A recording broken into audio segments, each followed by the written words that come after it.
So in a cast iron skillet or whatever skillet you would like, we will go ahead and saute our lean ground turkey. I always use 93.7 until it's fully cooked. And then I will take it out and place it in a bowl so that we can use the same pan to continue on with the recipe. All right, gonna show you a little onion chopping here. I've already got a little pre-cut here, so I'll show you how I end up getting my little dice. I think the biggest step here is understanding what size you want your vegetable to be. So onions I always cut in half. What I will do here, and I always try to think about keeping my fingers covered over, is I will then slice down to a size of the dice, right? One portion of it. And then I'll come down here and show you, not going all the way through so everything holds together. And now I'll come down and get my little dices. So the big deal is that when we have uniform pieces, that we can now make sure everything cooks uniformly, all right? So, and if you know how to cut an onion appropriately, it can really cut down on the amount of tears that come your way. So again, slicing through, everything, all the cuts are approximately the same size. Maybe we're looking at a ½ inch, I don't know. Again, this is all eyeballed, right? No, nothing scientific about it other than we'd like uniformity. So we can let everything cook appropriately at the same time. But back in the day when I was in doing my internship at the Hilton Corporation, I used to have to cut cases of vegetables, you know, put in the old time. So you get pretty proficient with your cutting skills. All right, so pretty much we're almost there with our onion.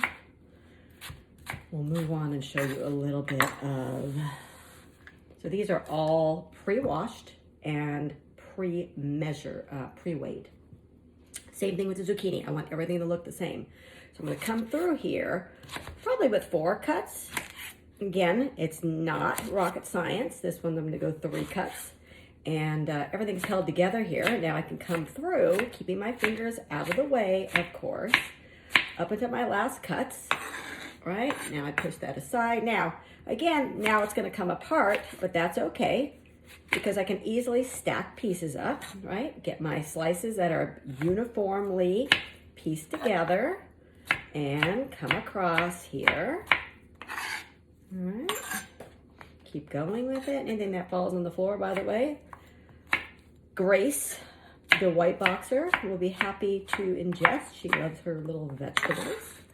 Makes Mama G happy. Now, with the peppers, I went around the peppers so that I should have showed you that, but I'll show you next time. So I actually have all these little slices here. So again, depending on what I'm doing, I'm still gonna come through and get my uniform pieces in terms of thickness, get them all bunched together. Right, and key, again, is sharp knives. So if your knives aren't sharp, you can take them to your hardware store. Trying to think about what other. We have a vacuum store in town that also sharpens knives. So make a few calls. Ask Siri. Somebody will help you out there. All right. And if you can get your cutting skills down, it will make your life so much easier, because you can put together the tons of vegetables that Mama G incorporates in your recipes for you nutritious, delicious meals instead of slaving in the kitchen. Now, you know you can go places like Trader Joe's and different places, Whole Foods, and they sell a lot of these things cut for you. I'm not into wasting money in that capacity at all. I love a sale, so I'm just going to tell you that no wasting of money if it's not necessary. So we're going to knock out all of these veggies in a few quick minutes, and therefore we can move on. I'm making tamale pie right now. I have a new client coming to town, and we are going to eat and discuss nutrition, which I love to do with my clients. So if you're coming down and it happens to be around a mealtime, know that Mama G might offer to cook a meal. A lot of my clients will come down and we will cook together. Spend about 2 hours together. We can knock out 3 meals. They either bring all their ingredients or Mama G will do the shopping for them. And together we will knock out some meals. And sometimes just doing that in person really helps you feel successful in your kitchen cooking abilities, right? So I'm gonna try to do a little better for you guys with really showing you how to put together meals, make shorter videos for you, right? So there's our pieces again. This one we're on the end, so we'll cut some uniform slices, stack them up. Again, similar size pieces, regardless if you're making big chunks for a stew perhaps. Maybe you need to make them much finer, depending on what you're making. Maybe for the turkey bolognese, you want to have a finer dice, whatever that looks like for you. You just get all your pieces uniform. Voila! All right, so you can see I just revamped the recipe. It actually was our older recipe and it was missing the amount of vegetables, non-starchies that I want in our meals. So this is 450 calories worth of non-starchy veggies for 6 servings, which equals 75 calories a piece. Going ahead and season it up. Now, I will tell you that we in the cooking world love our kosher salt because it has great feel and allows me to really have some control. If you're using iodized salt in the, like a Morton salt type of thing, the granules are very fine and they're super salty. So you really have to end up measuring those with a teaspoon to make sure you're not over salting. But with the kosher salt, we have a little bit more flexibility and we chefs really enjoy that opportunity when we season our meals. Know that there is no iodine in kosher salt. You will only see that in iodized salt, which really is the normal salt container that you know of.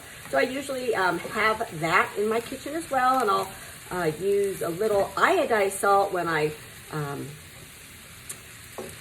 warm up pasta water, or if a recipe that I'm using that I've made says 1 teaspoon or something, so that every once in a while we get some iodine in our recipes. Again, a lot of our foods have iodine naturally, but we just want to make sure that this nutrient is included over the course of time, not something necessarily that we need to dose on a daily basis. Now, if you're eating a lot of fast food and crap, which all of you aren't, you're getting high doses of salt, sodium, and iodized salt for those foods that you are purchasing, but not in the Mama G lifestyle. Okay, let's keep moving on this. Now we're going to add our spices. So I try to buy a lot of spices in bigger containers because they're just cheaper, and I go through chili powder like a mother. So there's no reason to not be buying large portions of these. Again, you'll kind of see in the Mama G world that we use a lot of chili powder, cumin, and such. So again, we're not having to be so diligent with measurements because we're not baking. When we bake, it's science. So we have to be really careful about that. When we cook, we have more flexibility with the spices. And the red pepper flakes, excuse me, not coronavirus, from my tomatoes over here are getting to me. Now, we grow our own herbs, fresh herbs, and a lot of times we have extra. So I will dry them. Hubby will pick them, wash them, put them on we'll either hang them or put them on a rack and allow them to dry, and then put them into a Ziploc, mark the bag, and then I'm able to use fresh herbs that have been dried. My recipes call for dried most of the time because it's most convenient for everybody, but if you use fresh, know that you only have to use 1/3 of the, or 3 times the amount of fresh to dried, right? So if you're using a tablespoon of fresh, it's a teaspoon of dried. So we've got all of those goodies mixed in here. We're going to go ahead and add in our tomato sauce, I will be adding some water to the can as my mother raised me with the old waste not, want not mentality. All of that goodness in there will get utilized. We will go ahead and put our ground turkey back in here. And we're getting really close to finishing up this. We're going to add some frozen corn, and I have no issue with it being frozen. It will cook. We'll add a half cup to this. I will give it a taste after we allow it to cook for a little bit in a simmer, and then we will go ahead and put our cornbread topping on top. So there is that step.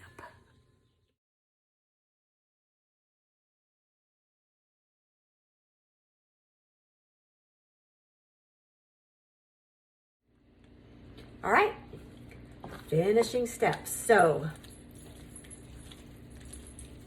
added some water in my can of tomatoes to utilize all of the tomato sauce that was stuck in there.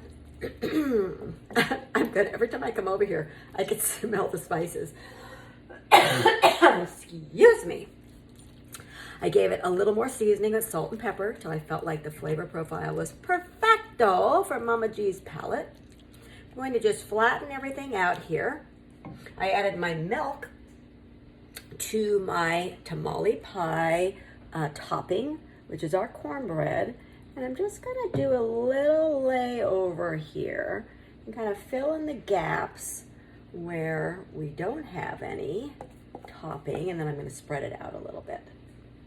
And then this will do a little bit of rising when we bake it in the oven and finish it off. And it's just your little kind of combined cornbread and chili, calling it a tamale pie. When I was a kid, we ate these tamales that came in a package at the grocery store. They were white and red. I think they were even a little blue.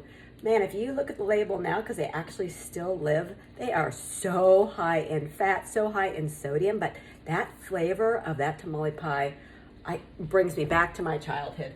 And this hits the mark. Now, I don't know if my client is into spicy or not, but Mama G is, so I'm gonna just say that they can pull off the jalapenos should they choose to.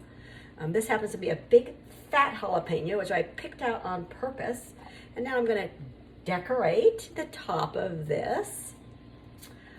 You had a choice in this recipe to put the cheese on the layer below the cornbread. I like to see that cheese brown a little bit. So I'm going to, a few minutes before the end of the cooking time, I'm going to pull it out and then sprinkle that cheese and put it back in the oven. Stay tuned. All right, and here is the grand finale. About 15 minutes into the 30 minutes of cooking time, I throw on my cheese. You can use any cheese you want. Now it'll get portioned out. Again, you could have weighed this batch before you put it in the pan at the end to know exactly how many ounces per serving. But either way, I'm gonna easily use a little knife to section it out in even pie pieces. And this will get topped based on your preference with avocado, Mama G's preference, or perhaps yours might be some additional cheese. Piece de resistance, the tamale pie.